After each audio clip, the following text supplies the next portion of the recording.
सभी साथी को, जैसे कि आप सभी को पता था कि फूलन देवी जी के शहादत दिवस हम लोग उत्तर प्रदेश में 18 मंडल में अलग अलग जिला में कार्यक्रम रखा गया था और बड़ी तैयारी हम लोगों ने उत्तर प्रदेश में किया।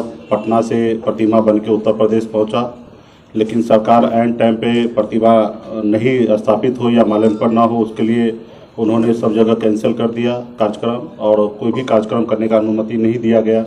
उसके बाद हम लोगों ने अपने अपने स्तर से घर पे या गांव में पार्टी समाज के लोगों ने फूलन देवी का शहादत दिवस मनाए और बिहार में भी मनाया गया। लेकिन मेरा कार्यक्रम पहले से ही रद्द था, उसके बावजूद भी मैंने रिक्वेस्ट किया कि बनारस में मेरा पहले से आना तय था तो एक प्रेस कॉन्फ्रेंस किया जाए। लेकिन आपने देखा कि कल किस तरीके से उत्तर प्रदेश सरकार ने एयरपोर्ट पे ही रोक लिया गया और वहाँ से उत्तर प्रदेश में मतलब बनारस में कोई कार्यक्रम सारे कैंसिल करवा दिए। तो कहीं ना कहीं वहाँ पे हमें जो देखने के लिए मिला कि माननीय योगी जी जो उत्तर प्रदेश के मुख्यमंत्री जी हैं, वो कहीं ना कहीं माननीय प्रधानमंत्री जी के बात पे और उनके बोलने पे विश्वास नहीं करते हैं। माननीय प्रधानमंत्री जी का हमेशा एक नारा है, सबका साथ, सबका विकास और सबका विश्वास। तो खास करके उत्तर प्रदेश में पिछड़े समाज के लोगों को, SC ST और अति पिछड़ा समाज के लोगों को इस तरीके से सम्मान नहीं दिया जा रहा है। तो इसके लिए उत्तर प्रदेश सरकार को सोचने की आवश्यकता है कि आखिर इस पे कैसे मंथन करना है। ये बात तो अलग है कि सनब मल्ला का डर उत्तर प्रदेश में दिखा। 5000 पुलिसकर्मी कल बनारस में उन्होंने छावनी में बदल दिया। हमारे जहाँ था हमारे पार्टी के कार्यकर्ता को रोका गया। उसके बाद जितने भी हमारे पार्टी के पदाधिकारी था उनको होटल में भी नज़रबंद रखा गया। तो ये सारे चीज़ तो दिख रहा है कि वीआईपी पार्टी का असर और ताकत वहाँ पे दिख रहा है और ये डर अच्छा है। लेकिन उसके बावजूद भी उत्तर प्रदेश के मुख्यमंत्री वो है, लेकिन भारत हमारा है और जब भारत हमारा है तो हमारा अधिकार है कि कोई भी प्रदेश में कहीं राज्य में हम जाके अपनी बात को रख सके और उसमें कहीं ना कहीं वो जिस तरीके से रोके वो उचित नहीं है। तो लेकिन ठीक है, उनकी प्रदेश है। तो हम लोगों ने आने वाले समय में उत्तर प्रदेश में 165 सीट पे चुनाव लड़ेंगे, मजबूती से हम अपनी सरकार बनाएंगे और जब आने वाले समय में सिर्फ 18 मंडल नहीं 75 जिला में फूलन देवी जी का प्रतिमा लगे, ऐसे हम लोग आने वाले समय में काम करेंगे। आज जैसे हमने बिहार में अपनी सरकार बनाया है और हमारी सरकार रहने के बाद आज बिहार में एनडीए की सरकार है और बिहार में भी कार्यक्रम हुआ, बेगूसराय में, दरभंगा में, मुजफ्फरपुर में। तो बिहार में प्रतिमा भी लगा और माल्यार्पण भी हुआ, कहीं पे कोई किंतु परंतु नहीं, इशू नहीं हुआ, क्योंकि ये बिहार में एनडीए की सरकार है, वीआईपी पार्टी की सरकार है और हम लोगों ने शांतिपूर्ण यहाँ पे कार्यक्रम किया और इसी कार्यक्रम को आने वाले समय में भी हम लोग करेंगे। लेकिन मैं अभी भी योगी जी से कहूँगा कि जाति विशेष ना सोचकर सबके साथ देकर सबको भरोसे में लेकर काम करें और मैं चाहूँगा कि पिछड़े समाज का वहाँ पे सुना जाए। सरकार, क्योंकि हम बिहार में एनडीए के साथ है, हमारे बिहार में ही सिर्फ संबंध है, बिहार से बाहर हमारी संबंध नहीं है। हमारी सोच है कि बिहार में, झारखंड में, उत्तर प्रदेश में, उड़ीसा में, बंगाल के कुछ हिस्से में पार्टी को मजबूत करेंगे ताकि 2024 में हम 2024 में ज़्यादा से ज़्यादा सांसद पहुंचाएंगे। और हमारी जो मुख्य मांग है निषाद समाज को आरक्षण लागू करवाना। आरक्षण तो पहले से मिल रहा है लेकिन लागू नहीं है कुछ प्रदेशों में, जैसे दिल्ली में या बंगाल में आरक्षण लागू है लेकिन बिहार में, झारखंड में, उत्तर प्रदेश में नहीं लागू है। तो हमारे से प्रदेश में लागू कराने के लिए हमें दिल्ली पहुंचना है और दिल्ली आप सबको पता है कि उत्तर प्रदेश होके पहुंचते हैं। तो हम लोग उत्तर प्रदेश में मजबूती से 2022 में चुनाव लड़कर और उत्तर प्रदेश दिल्ली पहुंचेंगे और हम अपने समाज का जो आरक्षण की बात है वो पूरा हम लोग करेंगे। तो इसके लिए और मैं योगी सरकार को कहना चाहूँगा कि भविष्य में ध्यान रखें, इस तरीके से किसी प्रदेश के नेता को, मंत्री को इस तरीके से कस्टडी में ले लेना, ये मुझे लगता है कि सही नहीं है। अगर ऐसा ही रहा तो एक दो नहीं सैकड़ों हम बिहार राज्य में भी दूसरे प्रदेश से नेता को आने से मना कर सकते हैं। लेकिन हम बिहार प्रदेश में माननीय मुख्यमंत्री जी के नेतृत्व में सरकार चल रहा है और मैं नहीं चाहूँगा कि इस तरीके से किसी भी नेता को बिहार प्रदेश में अपमानित हो या उसको हम लोग रोक ले, तो ये कहीं ना कहीं अच्छा नहीं है। तो ऐसा अगर हो तो फिर तो पूरे भारत में एक दूसरे को नेता को रोका जाएगा, तो ये सही नहीं है, ये परंपरा सही नहीं है। योगी जी को इस पर विचार करें। अब बेगर कोई कारण का और एक व्यक्ति को से डर से अगर इस तरीके से आपका लॉ एंड ऑर्डर बिगड़ सकता है तो फिर आप कैसे सरकार चला रहे हैं?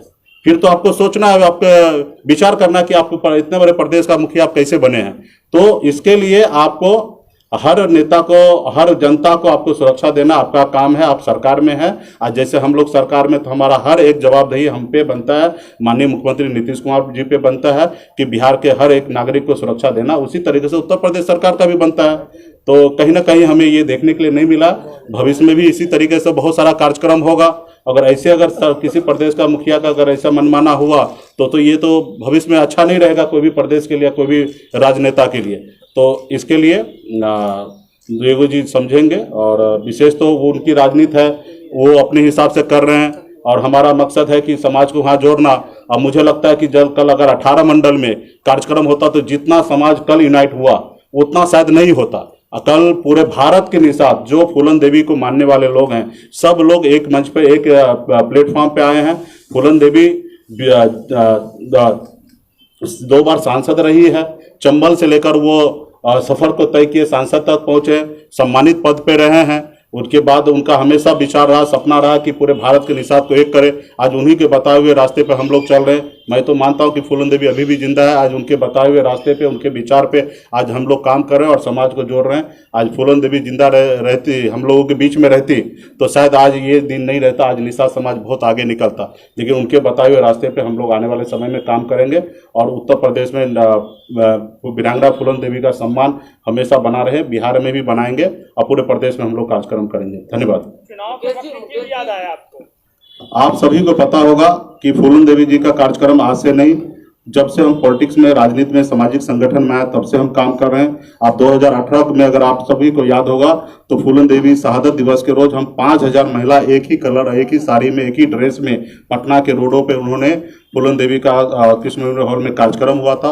और हर साल हम लोग कार्यक्रम करते हैं, और हमें अपने पूर्वज को, जुब्बा सानी हो, फूलन देवी को हमेशा याद करते रहते हैं। और ये एक समाज है, ऐसे ऐसे समय में सबको एक जगह, एक प्लेटफॉर्म पे लाने के लिए ये सारी चीजें हैं, तो हम लोग कर रहे हैं। विशेष तौर पे उत्तर प्रदेश हम चुनाव लड़ रहे हैं, तो इस समय चुनाव का समय आया, अभी अगले साल चुनाव होना है, और इस समय में अवसर पड़ा तो हमने 18 मूर्ति हमने वहां पे भेजा और कार्यक्रम किया। यूपी में मूर्ति लगाने पर रोक है क्या, इस बात की जानकारी है आपको? जी हाँ, मूर्ति 2008 में सरकार का गाइडलाइन है कि मूर्ति वहां पे नहीं लगाया जा सकता, और लगाया जाएगा तो उच्च स्तरीय पे परमिशन लेकर लगाया जाएगा। तो हमारा वहां पे था 2 तरह का कार्यक्रम था, अपने खुद के जमीन पे लगाने का कार्यक्रम था, या माल्यार्पण करने का कार्यक्रम था। तो मूर्ति नहीं लगाने के लिए दिए, इसके लिए भी हमने रिक्वेस्ट किया कि चलिए कोई बात नहीं, मूर्ति स्थापित नहीं होगा लेकिन माल्यार्पण करने का अनुमति मिले। तो माल्यार्पण करने का भी अनुमति सरकार की तरफ से नहीं मिला। इनफैक्ट हमारे लखनऊ कार्यालय पर, हम अपने कार्यालय पे, प्राइवेट प्लेस पे, हम अपने कार्यालय पे वहां पे मूर्ति लगाया गया, वहां पे भी माल्यार्पण करने से रोका गया। छोटा सा अपने कार्यक्रम आप कर सकते, लेकिन बड़े मूर्ति पे, प्रतिमा पे आप माल्यार्पण नहीं कर सकते। तो ये कहीं ना कहीं एक अच्छा सोच और अच्छा विचार नहीं है। बीजेपी की सरकार है, मुख्यमंत्री में बीजेपी की सरकार है, क्या बीजेपी के योगी की तारीफ करके गए हैं और कह के गए हैं कि चेहरा वही है, तो आप ये क्यों नहीं मान रहे कि बीजेपी की सरकार ने उनको कार्यक्रम करने से रोका है? नहीं, ठीक है, उनके चेहरा है जो भी है, और बीजेपी रोके या योगी जी रोके, बात तो एक ही है। हम कहाँ बीजेपी को आपको दूर कर रहे कि बीजेपी ने नहीं रोका, बीजेपी की तरफ से ही रुका, और उनकी की सरकार है, उन्हीं के मुखिया है, तो मुझे ये नहीं है। लेकिन हाँ, योगी जी को जो माननीय प्रधानमंत्री जी कह रहे हैं, सबका साथ, सबका विकास और सबका विश्वास, वो कहीं ना कहीं नहीं देखने के लिए मिला, उसकी मैं बात कर रहा हूँ। अखिलेश यादव ने इन्विटेशन दिया है कि आइए मिलकर चुनाव लड़ते हैं। सब उनको बहुत बहुत धन्यवाद। मुकेश सहनी जी, 13% वोट अति पिछड़ा का है यूपी में, 10% मामला केवट निषाद। क्या गोरखपुर में, पूर्वांचल के एरिया में निषादों की आबादी ज्यादा है, क्या इस डर से आपको रोका गया? सिर्फ 13% नहीं, 16% सिर्फ निषाद का वोट है, और बाकी पिछड़ी की अगर बात कीजिएगा तो वो 30% के आसपास में है, और उनको डर दिखा। और ये हमारे लिए अच्छा है कि वहां के प्रदेश के सरकार को, वहां के सिस्टम को डर दिखा कि ये वोट मुकेश सहनी के साथ जा रहा है, तो ये हमारे लिए अच्छा है। और हमारी पार्टी मजबूती से 2016 से ही हम उत्तर प्रदेश में सामाजिक संगठन के द्वारा काम कर रहे हैं। अभी हमने पॉलिटिकल पार्टी बनाया, तो हम इस साल 2018 में बनाया, और 2022 में चुनाव लड़ेंगे। अपने दम पर हम कई विधायक को जिताएंगे और आने वाले समय में सरकार बनाएंगे। जब आपकी मूर्ति अभी जब्त कर ली गई, तो आगे क्या गारंटी है कि आपकी मूर्ति? जब हमारी सरकार बनेगी तो निश्चित तौर पे हमारे आदेश होगा। जैसे आज बिहार में कहीं पे रोक टोक नहीं हुआ, क्योंकि यहाँ पे हमारी सरकार है, तो आज हमने यहाँ पे सब जो कार्यक्रम किया, और आने वाले समय में भी करेंगे। तो ये तो आपको पता ही होगा कि जिनकी सरकार होता है वो उनकी निश्चित तौर पे उनका बात होता है, उनको कौन रोकने वाले हैं। तो हम आने वाले समय में करेंगे। अभी उत्तर प्रदेश खत्म हो गया, अभी आप आगे आइए।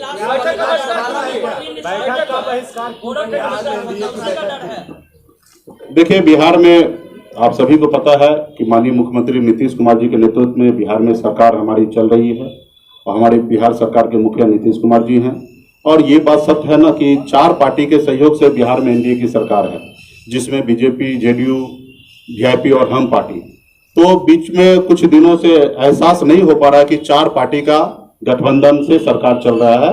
कहीं पे भी सिर्फ 2 पार्टी का नाम आता है, बीजेपी और जेडीयू।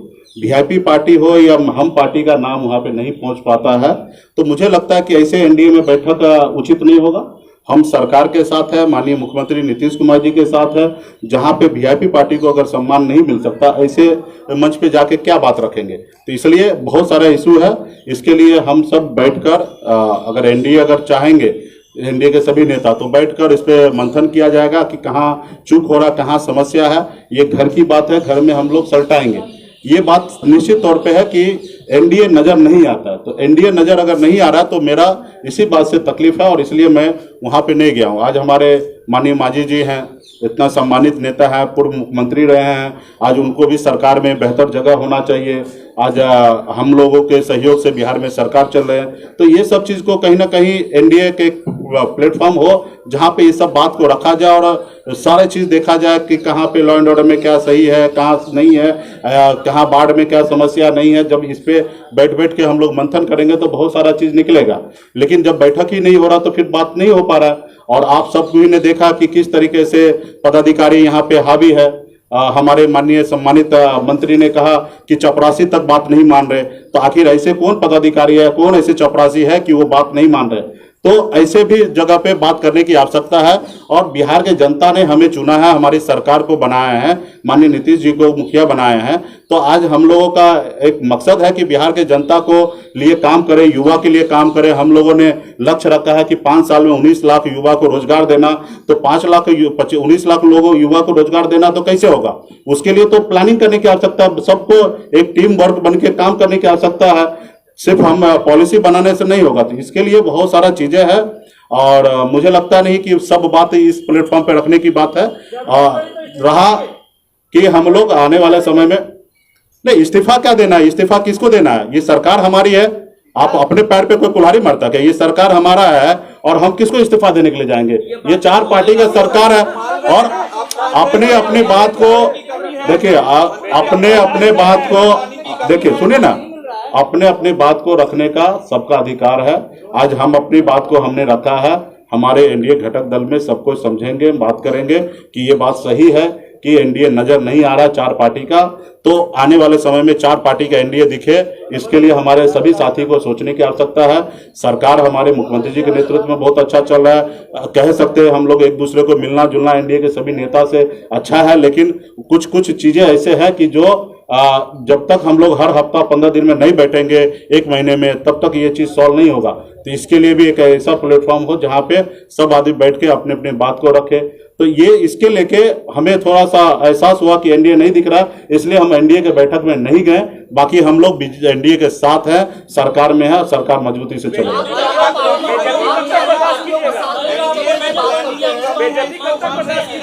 देखिए, एक चीज मान लीजिए, ये हमारी अपनी सरकार है, हमारी एनडीए की सरकार है और हमारी अपनी सरकार है। और हम भला किसी पार्टी का नेता नहीं है कि हम जाके इस्तीफा किसी को जाके सौंपेंगे। हम अपनी पार्टी के हम स्वयं मालिक हैं, सुप्रीमो हैं। हमारे साथ 4 विधायक हैं, मजबूती से विधायक हमारे साथ है। और आने वाले समय में हमने यहाँ कहा ना कि सरकार किसके लिए, उनके लिए जो जिन्होंने पीठ में खंजर भोंका उनके लिए हम जाएंगे। या बिहार में हम सरकार गिरा के और बिहार में फिर से चुनाव कराएंगे तो हजारों करोड़ रुपया का खर्चा होगा, बिहार के लोगों का नुकसान होगा। तो ये हम कभी नहीं चाहेंगे। बिहार में मुख्यमंत्री नीतीश कुमार जी के नेतृत्व में 5 साल सरकार चलना है। लेकिन कहीं पे अगर कोई कमी है तो उसको